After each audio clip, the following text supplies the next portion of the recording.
everybody. It's about 42 degrees up here. We shooting another video for you and decided to shoot an additional one that you're going to really enjoy from what we saw in here. First of all, my name is Shannon. I'm the president of American Mining Rights Association, AMRA, and we're up here in the heart of the mother lode of California, up at a place called Howland Flat.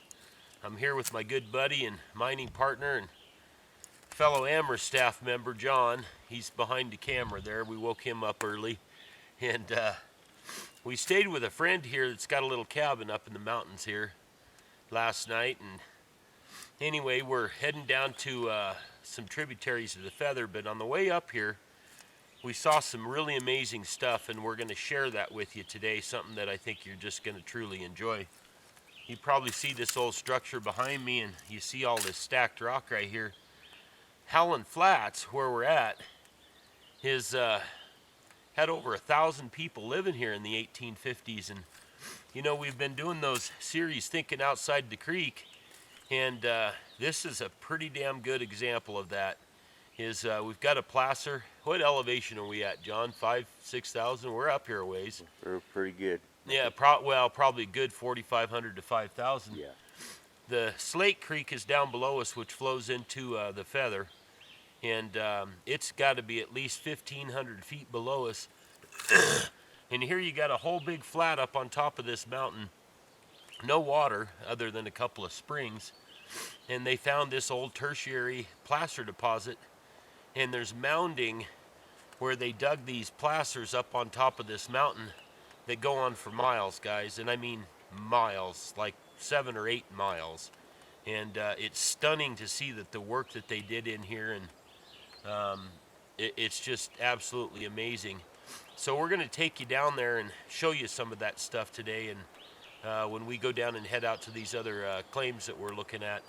But guys, this is a pretty exciting thing. I think that you're going to really enjoy this, and it'll get you thinking outside of that creek, because got to tell you, not all the good gold is right in the creek beds. Everybody heads straight down to the bottom there, and that's just not necessarily the case. So this is going to be a prime example, and we've got a lot of spots we're going to show you. We got a busy 2 days, so we're going to put together a couple of real good videos here, and I'm positive we're going to find some really good gold. So anyway, we're going to go grab some coffee if our partners would wake up and give us some coffee, and then we'll hit on the bikes and we'll take off and show you what we got. So we'll pick you up down here. Good.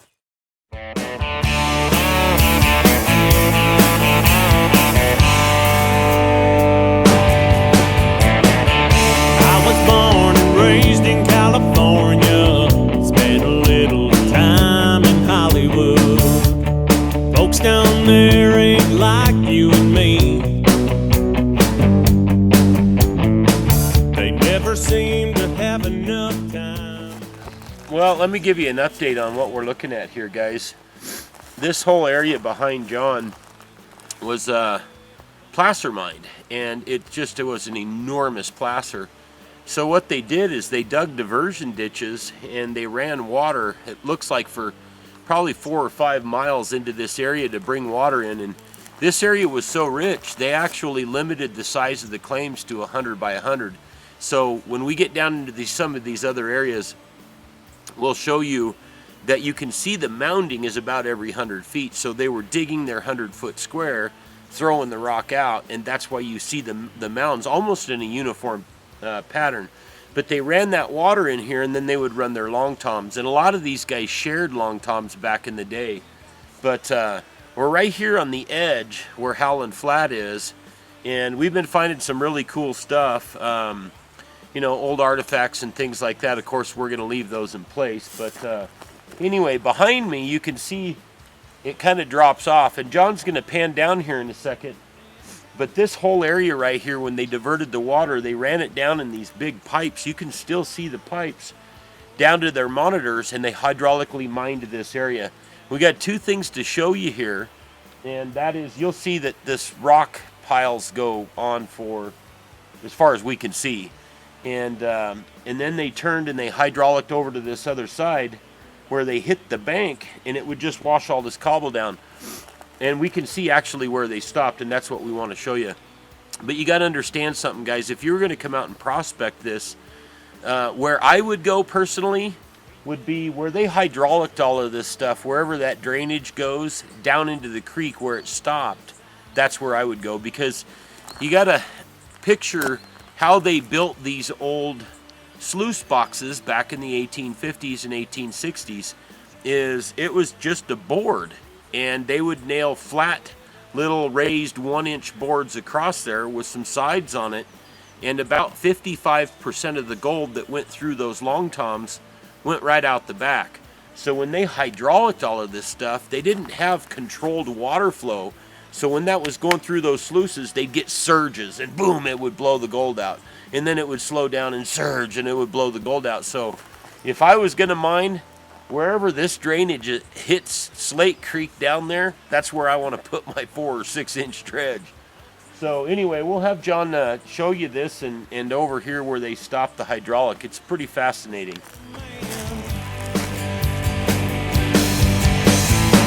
Where I live, people know your name. They ask how you've been, and they're always glad you came. You can sit down just to talk about old times. That's my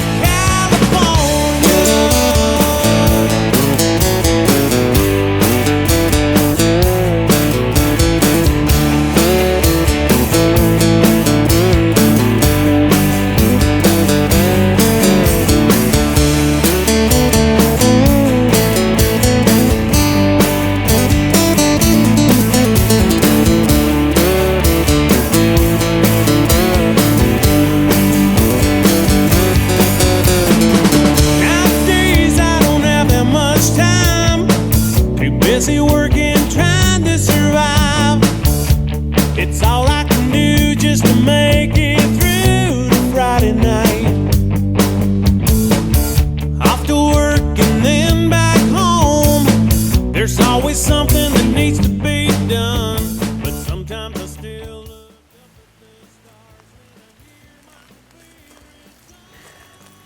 I kind of want to explain something to you. We looked at excuse me, the picture over there behind me in the background is where the Wells Fargo bank was, and they show a picture of there. It was taken in the early 1850s, and there wasn't a tree left on this entire mountain, not a single one, just absolutely clear cut.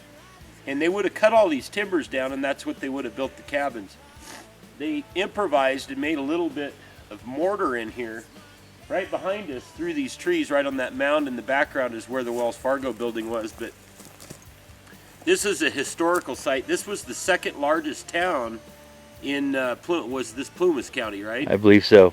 Anyway, so for Plumas County, and they're trying to get it on the register, and I think that's a good idea. We need to preserve these kind of things. But for some of these locations that aren't historical, I want you to think about a couple of things. Is imagine John and I and Jim and Ronnie and old Mike and all these guys, we come up here in 1850, and our buddy found this giant placer, and it's pretty much virgin ground. The first thing that we're going to do is determine that there's gold here. Then we're going to build a cabin. And where those original cabin sites were built were probably built on virgin ground. We don't know where that is. I mean, it says there was 1,500 people living in here in 1850. That's a lot of people. So there would have been, probably 500 cabins in here. But, it makes you wonder how many of these locations are still sitting on virgin ground. We're seeing mounding and cobbled rocks and quartz rounded river rocks everywhere. But anyway, we wanted to point that out because somewhere in here, probably in a lot of different locations, there's going to be virgin ground. But boy, you'd be hard pressed digging through this stuff trying to find it, like the old timers did. Plus, you can't do that because of the archaeological factor. So pretty cool stuff. We're going to run down the hill here, grab some coffee. The other guys still aren't up yet, so John and I are really wanting coffee. I'm about ready to just go eat some damn Folgers dry crystals. So anyway, let's go get some coffee.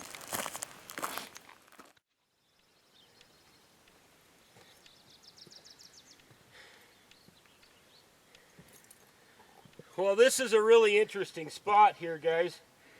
We're on our way down to Slate Creek from Howland Flats up here. And back in the distance behind me, you can see that we got all this bare hillside. This was hydraulic in here. They dug these ditches and then they ran a monitor right here. And what they did is they'd hydraulic the side of these hills and then they'd set up their big long tom sluices down in the bottom here. And you can see, like right over there, you've got those mounded sections of rock, and that's where they'd set up those long toms. So anyway, what you look for in an area like this that's been hydraulic is along the top of these ridges is if you can see where that, in this case it's sandstone, where that sandstone stops and then you see all of those gravel layers on top of it. That's a really good place to dig.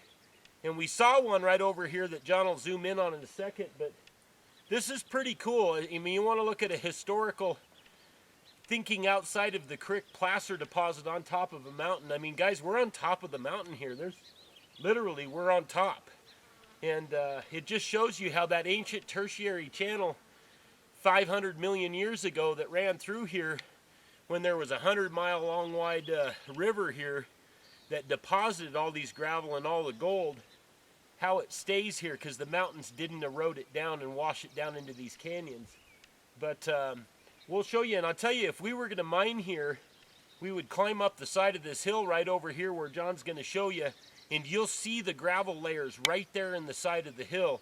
That's the areas that you want to work. We may actually go take a sample out of there, but John will show you that stuff, and then we're going to take off and keep going. I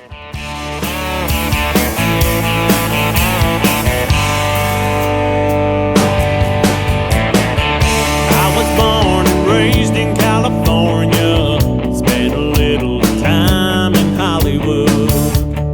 Folks down there ain't like you and me. They never seem to have enough time, too busy living to live life right.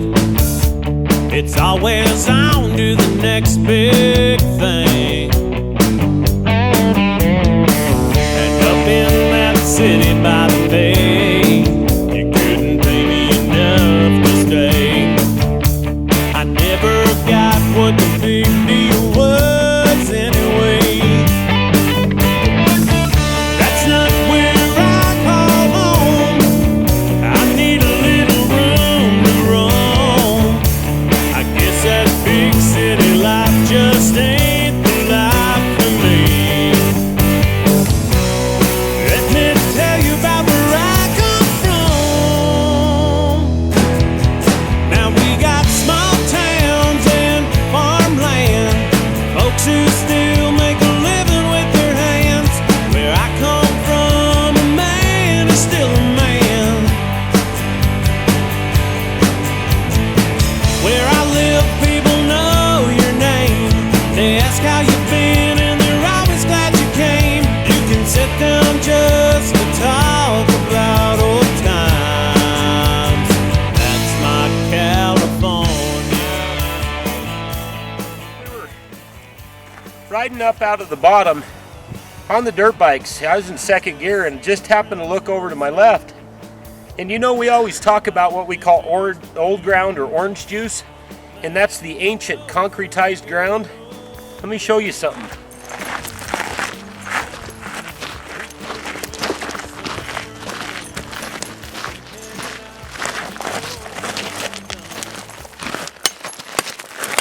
That's what this is. This is concretized ground, and you can see it sitting right here, and it goes underneath. All around us here, John and I just rode down here, are all these placer deposits up on top of the mountain where it's all mounded and they're digging. I mean, you could just see the quartz in here. And I could see over here is another piece of it.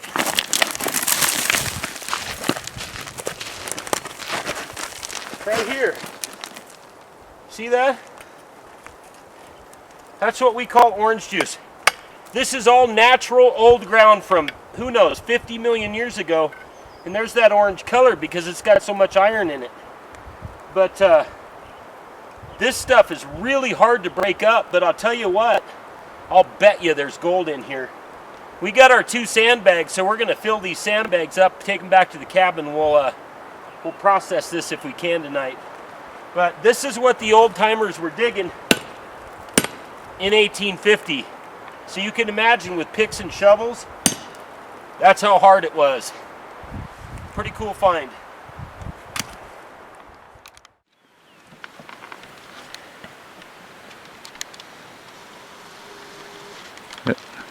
Well, we're down here in Slate Creek right now. We came off the mountain, and I got to admit, guys, that was actually kind of a scary little ride down the hill because it's so steep, and if you go off the road, you just die. But anyway, there's so much hydraulic mining that was done in here in the 1850s and 60s, 70s, and they even did a little bit in the early 1900s. They just broke the law and did it anyway. But this is a pretty good example here, and we want to kind of close this video with this, thinking outside the creek, is now picture back 140 years ago, they had these giant monitors and these water cannons that would shoot the water for literally 100 yards up the side of the mountain with enormous quantities of water, and it would just wash all of this material down. As that stuff's washing down here, it's going over bedrock and it's getting lodged into cracks in the bedrock up on the side of the hill. We're standing on a well, we had to edit that a little bit, so hopefully this will piece together. Imagine though, all of this gravel washing down the sides of these mountains and these placer deposits, and all of that gold following the bedrock, and it's chasing down these hillsides, and it gets lodged into all of these cracks. That hydraulic mining didn't clean it out. We're on a federal mining claim. We don't know who it is, and actually you can't even read this damn thing anymore. But here's what they did, is here was all of these piles of rocks, and you can see there's a little bit of stacking up behind me. But they came in and they threw all this rock here, and they exposed the bedrock. And what they did is they came along and they broke these chunks off, and they're cleaning out these cracks in the bedrock right here. Brilliant idea, and it's a way that you could get quite a bit of gold and probably some pretty chunky stuff. So anyway, we hope you learned something about this thinking outside the creek. We're going to continue to shoot videos like this, and guys, if you got any questions, shoot us an email at American Mining, or go to AmericanMiningRights.com, send us an email. Check us out on Facebook. And guys, please just join AMRA. Send money to PLP and us. We're both nonprofits. We're fighting for your rights. And guys, we got a lot of legal bills coming up, and boy, we could sure use your support. We want to pick up claims like this for you, give you a place to go, but it all takes money, guys, and like I say, we could sure use your support. So anyway, we hope you learned something. Think outside that creek. Don't just run right down to where the water is and start digging, because that's where everybody goes. We want you to find more gold in 2 days than you've ever found in a year. So anyway, my name's Shannon. I'm with American Mining Rights. That's John behind the camera there. And we got more videos coming your way. We'll see you soon.